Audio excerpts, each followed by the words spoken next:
Vous séjournez dans un village plein de tarés lorsque vos amis disparaissent. Les villageois vous ont drogué et cachent un sombre secret. Chaque jour passé ici est un jour qui vous rapproche un peu plus de la mort. Piégé dans ces bois sans aucun moyen d'entrer en contact avec le monde extérieur, qu'est-ce que vous faites? Je vais vous expliquer les erreurs commises, ce que vous devriez faire et comment battre le culte mortel dans Midsommar. Lui, c'est Chris, le pire petit ami de la Terre. Il est au restaurant avec ses amis et pense qu'il devrait rompre avec sa petite copine, Dani. Ses amis lui mettent la pression et l'incitent à le faire le plus tôt possible quand il reçoit un appel de sa petite amie en train de crier. Elle vient de découvrir que sa sœur a rempli la maison de monoxyde de carbone, ce qui a tué toute sa famille. Maintenant, Dani n'a plus personne, excepté son petit ami, et elle n'a aucune idée qu'il avait l'intention de la quitter. Plusieurs mois plus tard, elle fait de son mieux pour faire face à sa perte et découvre que son petit ami a planifié un voyage en Suède. Alors voilà Josh qui est en train d'écrire une thèse sur le festival de Midsommar et les autres ont décidé de l'accompagner. Mais quand elle décide de s'inviter, aucun des amis de Chris n'est ravi à l'idée qu'elle les accompagne. Elle demande à Paylee ici où ils vont et il révèle que c'est là-bas qu'il a grandi. Sa communauté est très isolée et pratique des traditions secrètes depuis très longtemps. Elle trouve ça fascinant, mais lorsqu'il mentionne sa famille, elle est immédiatement accablée par le chagrin et fuit la conversation. Ok, cette fille traverse clairement une période traumatique, mais réprimer ce genre d'expérience, c'est très mauvais pour vous.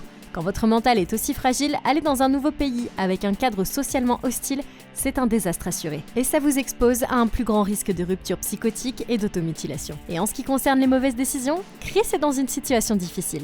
Il serait une terrible personne s'il quittait sa petite amie après tout ce qui s'est passé. Mais il a besoin de trouver un moyen de se sortir de cette relation sans détruire Dani. Honnêtement, la meilleure façon de gérer cette situation serait de ne pas l'emmener en Suède. Il pourrait lui réserver un séjour de 2 semaines dans une clinique de réhabilitation où elle serait aidée et soignée. Le geste semblera attentionné et encourageant, lui apporter une aide psychologique dont elle a besoin, ça lui ouvre la porte à une éventuelle rupture. Et c'est bien mieux que de l'emmener en Suède et prétendre que tout va bien, parce que ça risque vraiment de se retourner contre lui. En parlant de tuer, si vous n'avez jamais fait ça, on va devoir changer quelques petites choses très rapidement. Connectez-vous avec les légendes de Red Shadows et tuez un bon million de personnes avec de vrais joueurs de l'arena. Si vous n'avez pas encore entendu parler de Red Shadow Legends, alors découvrez-le pour la toute première fois sur YouTube. Utilisez les liens ci-dessous pour télécharger Raid sur votre téléphone portable et sur votre PC. Raid, c'est un jeu mobile super populaire où on peut emmener nos champions en bataille avec d'autres joueurs et aussi cultiver la campagne pour augmenter le niveau de notre champion. Vous pouvez choisir entre 600 champions pour battre de nombreux boss. Alors mettons l'un de ces gars aujourd'hui sous les feux des projecteurs, c'est le gardien du donjon du vide, Malek Kavar. L'astuce principale pour combattre Malek, c'est de s'occuper de tout le poison qu'il peut produire. C'est beaucoup, et il a une capacité qui inflige tous les dégâts de poison que vous pouvez subir en même temps, ce qui peut détruire toute votre équipe si vous ne faites pas attention. Ces debuffs de poison ne peuvent pas être bloqués et on ne peut pas y résister. Donc vous aurez besoin de buffs de bouclier et de guérison pour contrer ces dommages, ou juste la capacité de supprimer les debuffs directement et très souvent. Et si vous pouvez vous en sortir avec les debuffs sur ce boss, alors vous serez prêt à conquérir le monde, parce qu'il n'a pas beaucoup d'autres outils à sa disposition. Ce que j'aime le plus sur Raid, c'est la facilité de recruter de nouveaux champions pour nos équipes. En jouant en mode campagne, vous pouvez monter une superbe équipe de champions pour battre les boss. Et vous pouvez faire des modifications dans votre équipe pour vaincre les challengers que vous rencontrez sur votre chemin. Et ce mois-ci, Raid vient de publier une nouvelle mise à jour de la Tour de Malheur et il y a 2 nouveaux boss énormes à prendre. Astranix le Fée Noir et Bomal le Dreadhorn. Avec un nouvel équilibre ennemi sur les étages de la tour, de nouvelles chambres secrètes à découvrir et surtout de nouveaux ensembles d'artefacts à gagner. Si cela ne vous suffit pas, tout le mois est rempli d'événements et de tournois impressionnants, y compris un événement très spécial avec une toute nouvelle fonctionnalité, les Super Raids. Les Super Raids, ça vous permet de doubler vos récompenses en frappant des donjons et d'accélérer massivement votre progression. C'est incroyable pour les nouveaux joueurs et s'il y a un moment où vous voulez commencer à jouer, eh bien c'est maintenant parce que vous ne voulez pas manquer cette opportunité. Alors si vous voulez obtenir une énorme avance dans Raid, tout ce que vous avez à faire c'est de cliquer sur le lien dans la description ou de scanner mon QR code et vous obtiendrez un héros épique Shonoru qui est incroyable dans la Tour de Malheur, 200 000 d'argent, un boost de XP, une recharge d'énergie et un éclat ancien pour pouvoir invoquer un formidable champion dès que vous rentrez dans le jeu. Tout ce trésor vous attend ici. C'est incroyablement facile, alors cliquez sur le lien dans la description et nous on se voit dans le jeu. En arrivant en Suède, les amis louent une voiture et entament un trajet de 4 heures dans la campagne, loin de toute civilisation. Quand ils atteignent enfin leur premier arrêt, Pale les présente à son frère Inmar. Ce dernier a invité ses amis de Londres et ensemble, ils accueillent Pale et ses amis avec un sac de champignons hallucinogènes. Les touristes sont plus qu'heureux d'accepter, mais Dani n'était clairement pas préparée à ça. Au début, elle refuse et son petit ami décide d'attendre avec elle. Mais lorsque le groupe se vexe, elle accepte le cadeau et un thé un petit peu spécial et attendent tous que le voyage commence. Peu de temps après, Dani commence à voir des choses bizarres. Mais quand un de leurs amis mentionne leur famille, ça déclenche quelque chose en elle et elle s'énerve. Elle s'éloigne, essayant de réprimer ses souvenirs et entre dans des toilettes pour s'y cacher. Et quand elle voit sa sœur morte dans le miroir, c'en est trop pour elle. En courant dans la forêt, elle trébuche dans les bois et s'évanouit. À son réveil, elle voit son petit ami qui se tient au-dessus d'elle et qui lui dit qu'elle est restée inconsciente pendant 6 heures. Ok, alors clairement, elle ne devrait pas prendre de drogue. Le produit chimique actif dans les champignons hallucinogènes, ça s'appelle la psilocybine, qui relie entre elles différentes régions du cerveau qui, normalement, ne communiquent pas entre elles. Ce qui est intéressant, c'est que les chercheurs en médecine utilisent ces champignons pour traiter la dépression et les maladies mentales, et il s'avère que c'est très efficace. Pendant un essai de 5 ans à l'université de Johns Hopkins, 80% de leurs patients ont montré une baisse significative des symptômes de dépression et d'anxiété. Mais mener une expérience clinique et prendre des drogues avec des amis qui s'en fichent de toi, c'est deux choses qui sont complètement différentes. Son traumatisme se retrouvera au premier plan dans son esprit et ce sera totalement hors de son contrôle. Avant de laisser les choses prendre autant d'ampleur, il faut qu'elle pense par elle-même et qu'elle refuse les drogues. Ils s'enfoncent un peu plus dans la nature jusqu'à ce qu'enfin ils rejoignent le village. Ils arrivent en passant par cette immense arcade en bois. Leur ami les présente au reste de sa famille et tout le monde est extrêmement gentil et accorde une attention particulière à Dani. Le festival de Midsommar débute et les villageois se mettent à danser pour le célébrer. Le groupe apprécie le spectacle quand soudain le petit ami reçoit un coup d'une des filles. Il la voit sourire et décide de se joindre à elle, laissant sa petite amie toute seule. Pale remarque qu'elle est mal à l'aise et lui offre un portrait qu'il a dessiné pour son anniversaire. Son petit ami ne s'en était même pas souvenu et elle le remercie, mais le jeune homme lui dit de garder ça secret. Ok, c'est un très beau geste, mais il ne faut pas se fier aux apparences. Ce portrait est extrêmement détaillé avec beaucoup de nuances, ce qui demanderait normalement beaucoup de temps. Ce qui est sûr, c'est qu'il ne l'a pas dessiné sur cette couverture puisqu'il n'y a pas de surface dure et ils viennent tout juste d'arriver. Ce croquis a clairement été fait à l'avance, ce qui nous indique que soit elle lui plaît, soit il se passe quelque chose de pas clair. Si on regarde le portrait, on voit qu'en bas de la page, il y a 2 runes. Et on ne peut pas s'attendre à ce qu'elle sache vraiment ce que c'est, mais si elle lui avait demandé, il lui aurait dit qu'il signifie voyage et renaissance. Et au lieu d'être flattée, elle devrait quand même être effrayée parce qu'en regardant autour de l'enceinte, on verrait des tapisseries très perturbantes avec les mêmes symboles que sur cette page. Elle raconte l'histoire d'une fille qui tombe amoureuse et qui se coupe les poils pubiens pour nourrir l'homme qu'elle convoite. Et après en avoir mangé, il est tombé sous son emprise. Tout ça est déjà très inquiétant. Mais ce qui est intéressant ici, c'est que le symbole sur son cadeau d'anniversaire est inversé. Historiquement, quand ces runes sont inversées, ça leur donne un sens sombre et négatif. Donc ce message veut littéralement dire un mauvais voyage vers la renaissance. C'est pas vraiment le genre de cadeau que je voudrais recevoir pour mon anniversaire. Et si elle avait creusé un tout petit peu plus, elle se serait rendue compte que cet homme est bien plus dangereux qu'il en a l'air. Ils sont emmenés au dortoir, où leur ami Pale explique que sa communauté voit la vie en différentes saisons et que personne dans le village n'a plus de 72 ans. Lui demandant pourquoi, il leur répond qu'ils sont exécutés et hausse ensuite les épaules. Ils pensent évidemment qu'il est en train de plaisanter, mais ils vont vite se rendre compte qu'il disait vrai. Le jour suivant, les villageois se rassemblent pour la cérémonie Atistupa, et les amis ne savent pas du tout à quoi s'attendre. Les aînés sont emmenés au sommet d'une immense falaise et font couler du sang sur une pierre de rune sur laquelle se trouve le symbole du voyage. Dani lève les yeux et voit la femme s'avancer et elle réalise ce qui va se passer. Le groupe est horrifié alors qu'il regarde la femme tomber vers sa mort en se cognant la tête sur un rocher plus bas. La jeune fille est plus que traumatisée et regarde autour d'elle dans un état second, tandis que les autres touristes commencent à paniquer, mais les villageois, eux, ont tous l'air très calmes. En se tournant de nouveau vers la falaise, elle regarde tandis qu'un vieil homme saute et se casse les 2 jambes, mais parvient à survivre à sa chute. Les villageois commencent à gémir et à pleurer, alors qu'un petit groupe s'approche de l'aîné et lui frappe la cervelle avec un maillet géant. Ok, ça devient légèrement incontrôlable. Toute cette histoire de culture, c'est bien si on observe simplement de vieilles traditions, comme porter des robes ou des mocassins stupides. Mais si jeter 2 personnes âgées d'une falaise, c'est un comportement culturellement acceptable, alors je parie qu'ils sont prêts à faire beaucoup plus. Ces villageois n'ont même pas bronché en regardant la femme se faire défoncer le visage. Et maintenant, nous devons réfléchir à ce qu'il y a d'autre sur le menu. Parce que si on regarde assez loin en arrière, la culture suédoise peut être quand même assez tordue. À l'époque médiévale, les Vikings sacrifiaient parfois quelqu'un à Odin en retirant leur côte à travers leur dos et en plaçant leurs poumons par-dessus. Ils jetaient aussi les gens dans des puits et s'ils ne revenaient pas, alors les dieux répondraient à leurs prières. Même dans les funérailles vikings, un servant était drogué, torturé et tué pour qu'il puisse mourir avec ses maîtres ou ses rois. À ce stade, je commence à penser que n'importe laquelle de ces traditions culturelles suédoises pourrait être toujours d'actualité. Et si c'était moi, je resterais pas dans les parages pour savoir laquelle arrivera ensuite. Écœurés par ce rituel, les touristes britanniques commencent à partir. Mais ils sont arrêtés par une chef de village. Elle les incite à rester en expliquant que la cérémonie est un honneur pour sa communauté et que c'était leur choix de mourir. Tout le monde retourne au village, mais Dani commence à craquer. Jusqu'ici, elle avait tenté d'éviter toute pensée en rapport avec la mort, et maintenant, elle s'y retrouve confrontée directement. Son petit ami, en revanche, lui, est très inspiré. De retour au dortoir, il annonce à son ami qu'il a décidé d'écrire lui aussi sa thèse universitaire sur les Hargas. Josh, bien évidemment, n'est pas très content, mais il n'y a rien qu'il ne puisse faire pour l'en dissuader. Plus tard dans la journée, Pale retourne au dortoir où il trouve Dani, en train de ranger ses affaires. Elle est horrifiée par ce qu'elle a vu et elle veut partir. En essayant de la calmer, Pale lui dit qu'il comprend ce qu'elle vit parce qu'il a lui aussi perdu ses parents quand il était jeune.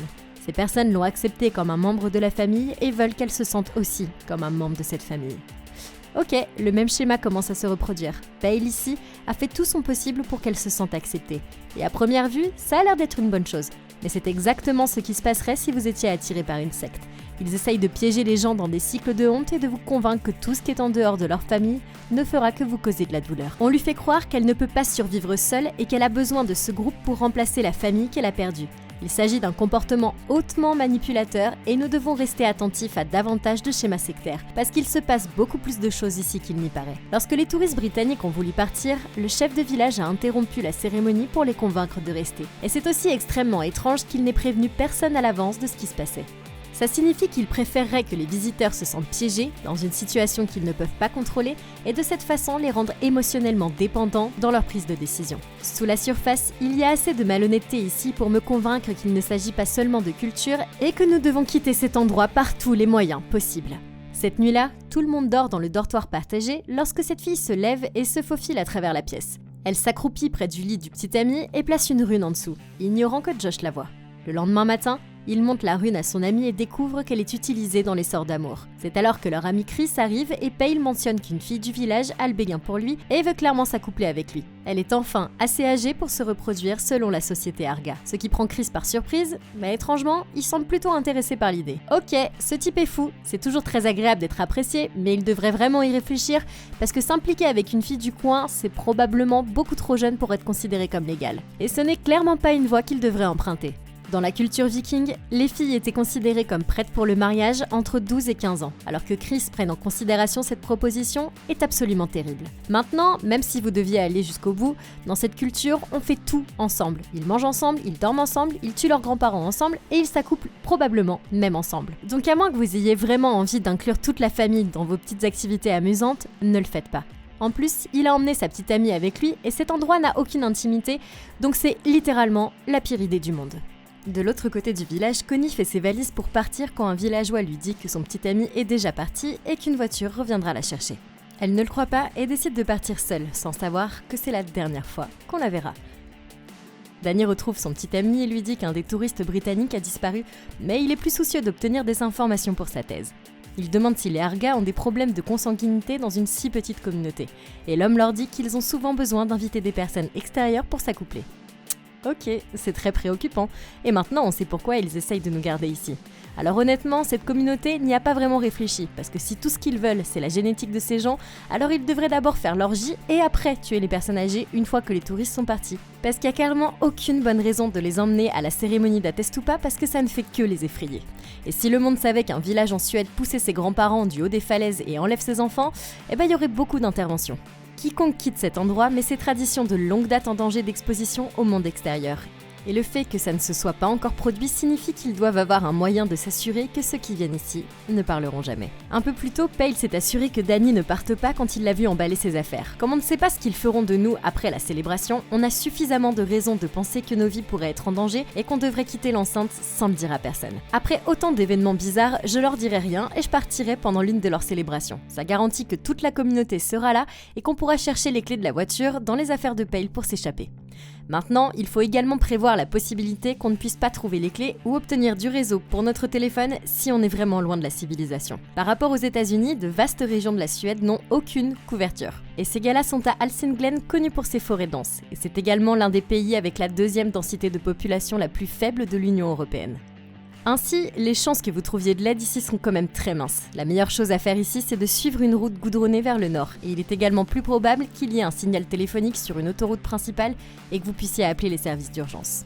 Josh ici veut en savoir un peu plus sur leur livre saint et parle à l'un des chefs du village. Il découvre que chaque version est peinte par l'oracle consanguin du village et interprétée par un membre dirigeant de sa communauté. Surpris, il demande à l'aîné s'il peut prendre une photo du livre et on lui répond que c'est strictement interdit, mais ça ne va pas l'empêcher d'obtenir ce qu'il veut. Plus tard dans la journée, un villageois en colère court à travers le champ et commence à crier après Mark, ici, mais il ne sait pas pourquoi. L'homme explique que Mark urinait sur son arbre ancestral et en faisant ça, il a insulté tout leur village. Son ami essaye de lui faire comprendre que c'est sacré pour son peuple, mais pour Mark, c'est pas grave.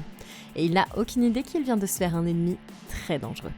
Tout le monde dans le village se prépare pour le déjeuner et Danny se rend compte que les 2 touristes britanniques sont maintenant portés disparus. Mais l'un des villageois commente rapidement qu'ils ont été emmenés à la gare. Mark se rend compte que l'homme qui l'a énervé le regarde toujours de l'autre côté de la table, mais c'est à ce moment-là que Chris découvre soudainement un poil pubien dans sa nourriture. Il ne se rend pas compte que ce n'est qu'une partie de leur rituel d'accouplement secret et il a été choisi pour la reproduction. Mark ici est soudainement invité par une fille du village et quitte la table du dîner pour la rejoindre. Alors, clairement, quand des gens disparaissent, tu ne devrais laisser aucun de tes amis sans surveillance. Et Mark est inopinément attiré par une jolie fille. Et après avoir uriné sur l'arbre ancestral du village, il est très peu probable qu'il en soit récompensé.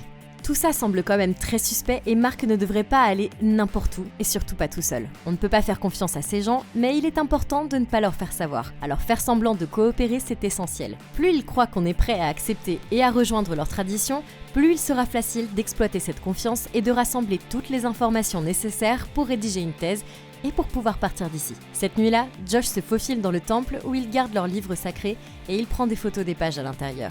Mais il ne remarque pas que quelqu'un est derrière lui. En se retournant, il est surpris lorsqu'il voit un étranger se tenir dans l'embrasure de la porte alors que quelqu'un d'autre le frappe à la tête et l'assomme.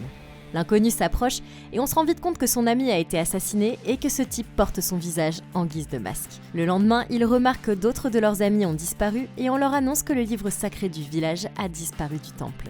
Mais Chris assure aux dirigeants qu'ils n'ont absolument rien fait. Alors ok, on ne peut pas ignorer ce schéma récurrent. Il y a maintenant 4 personnes qui ont disparu sans explication convaincante et ce n'est plus un simple hasard. Et ce qui est le plus important à comprendre ici, c'est que si quelqu'un devait disparaître, ce ne serait certainement pas Josh. La raison pour laquelle ils font ce voyage, c'est pour qu'ils puissent étudier la communauté et rédiger sa thèse. Mais ça nous dit que ces gens sont dangereux et maintenant on a la preuve que ces touristes ne font pas que quitter le complexe, ils sont également tués. Mark a été attiré par cette femme et il s'est fait découper le visage pour que l'oracle le porte en masque. Et même s'ils ne le savent pas encore, moi si mes amis avaient disparu, je les chercherais quand même un petit peu partout et je vérifierais chaque bâtiment jusqu'à ce que je découvre la vérité. Et s'ils faisaient ça, non seulement ils trouveraient que Mark est porté comme un masque, mais ils découvriraient également que le touriste britannique est vicieusement torturé dans le poulailler et que leur ami Josh a été transformé en ornement de jardin. Et c'est même pas ça le pire parce que les choses sont sur le point de devenir vraiment hard après ça. Alors maintenant, pour tous les étudiants qui sont ici et qui rédigent une thèse universitaire, ces gars-là sont vraiment très mauvais pour capter les détails. Parce qu'avant même que les gens ne disparaissent, il y avait des signes partout que cet endroit n'était pas sûr. Ils sont passés devant cet ours enfermé dans une cage, et personne n'a dit un mot. Ils ont même pas remarqué que les peintures murales sont pleines d'ours incendiés, et ça devrait quand même un peu les faire paniquer. Il y a aussi des peintures de personnes donnant leur sang pour se sacrifier. Alors explorer les détails de leur art culturel, ça donne suffisamment d'informations pour leur indiquer que leur vie court un grave danger ici.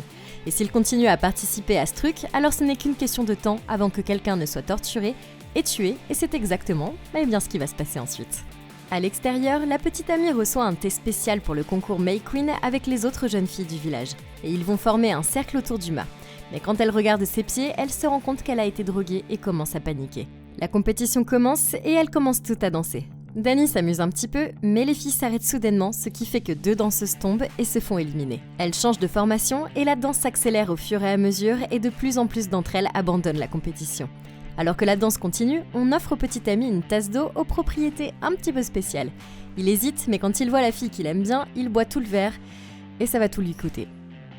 Ok, donc cette femme vient de lui dire que cette boisson va l'aider à briser ses défenses et à le rendre plus ouvert d'esprit. Alors maintenant, de manière générale, ce sont quand même de bonnes qualités à avoir, mais le problème, c'est que je ne vois personne d'autre se voir proposer cette eau assez spéciale. Et ça signifie que quoi qu'il arrive, ça va nous faire accepter quelque chose qu'on n'accepterait jamais dans un état d'esprit normal. Et c'est un énorme drapeau rouge. Et moi, si j'étais lui, je refuserais la drogue et je m'assurerais que mon jugement ne soit pas altéré. Même sans drogue, on est déjà dans un environnement qui nous rend très sensibles aux influences. Parce que quand vous considérez ça comme une activité culturelle, alors vous appliquez le relativisme moral. Et c'est peut-être pas très juste pour vous, mais c'est très moral pour eux et ça fait partie de leur culture. Ainsi, vous finissez par surprendre votre propre jugement moral et accepter l'opinion du groupe. L'ajout de drogue au mélange, ça rend presque impossible de vous protéger d'être influencé ici. Nous ne savons pas s'ils vont nous faire quelque chose d'horrible comme nous l'avons déjà vu à la Testoupa. Et être drogué ici enlève notre capacité à juger la situation.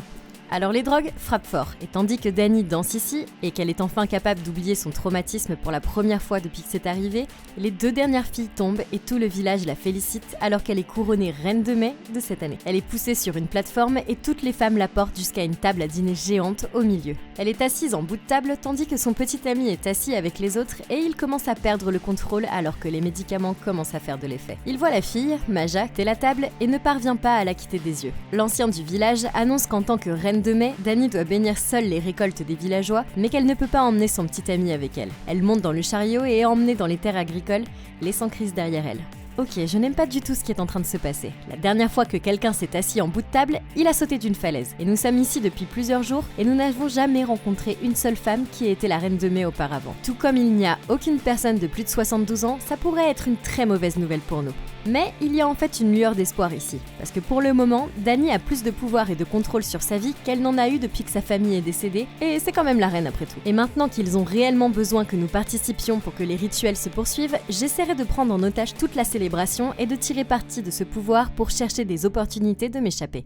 J'exigerai que s'ils veulent que je bénisse leur récolte, ils laissent Chris venir avec moi. Ces personnes respectent profondément leurs traditions et feraient probablement ce qui leur était demandé afin de les préserver. Mais on peut aussi sortir des sentiers battus et utiliser ce pouvoir comme moyen d'évasion. J'essaierai de mettre la main sur la drogue qu'ils ont donnée à Chris, parce que si ça te met dans un tel état, on pourrait la glisser dans l'une des boissons des villageois ou les forcer à la prendre. Mais c'est pas un médicament ordinaire. Ce jeune homme ne semble pas pouvoir résister à tout ce qu'on lui dit de faire, peu importe à quel point il essaye. Et c'est exactement ce qui se passe quand vous êtes sous scopolamine, qui est l'une des drogues les plus dangereuses du monde. Elle vous fait faire presque tout ce qu'on vous dit. Et c'est la solution parfaite pour s'échapper, parce que si on parvient à mettre la main dessus et à trouver un moyen de tromper les villageois pour qu'ils l'ingèrent, alors on peut les amener à faire exactement tout ce qu'on veut. Que ce soit pour nous remettre les clés de la voiture ou suivre le chef en haut de la falaise. Et dès que Dani est partie, la fille s'approche de son petit ami. Elle a tracé un chemin de pétales de fleurs menant directement à lui, et il se rend compte qu'il est censé suivre le chemin pour s'accoupler avec cette jeune fille du village. Il est conduit dans une pièce remplie de femmes nues et par terre se trouve Maja, qui l'attend. Alors trop défoncé pour résister, il cède et fait la plus grosse erreur de toute sa vie. Plus tard, la petite amie revient au village et on lui dit d'aller à la maison des anciens. Mais elle entend des bruits provenant d'un bâtiment voisin et ils lui disent de ne pas s'inquiéter, mais elle ignore leurs conseils et va quand même enquêter. Elle s'approche de la porte mais elle est verrouillée.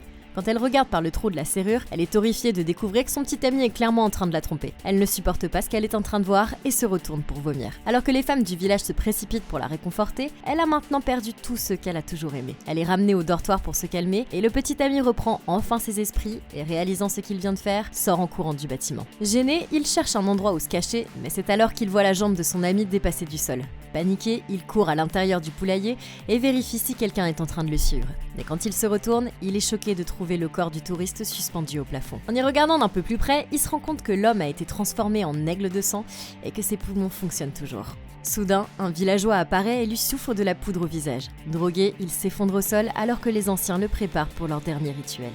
Quand il se réveille, une femme lui dit qu'il est complètement paralysé et ne peut pas parler. Les anciens annoncent qu'ils vont désormais sacrifier 9 personnes pour leur dernière cérémonie. 4 villageois, 4 touristes et une personne que Dani, leur nouvelle reine, devra sélectionner personnellement. Elle a le choix entre un villageois ou son petit ami paralysé. Et se sentant trahie par tout ce qu'il a fait, elle choisit de sacrifier son petit ami. Les villageois emmènent tous les corps au temple pour les préparer au dernier rituel.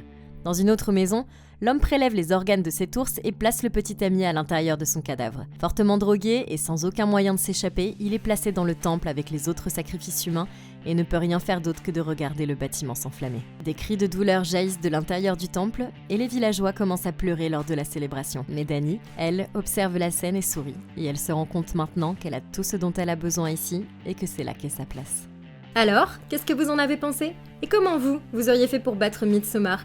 Eh bien comme d'habitude, vous me le dites dans les commentaires. Merci beaucoup d'avoir regardé la vidéo, n'oubliez pas de liker et de vous abonner, et comme toujours, vous pouvez retrouver la playlist Comment battre pour plus de vidéos comme celle-ci.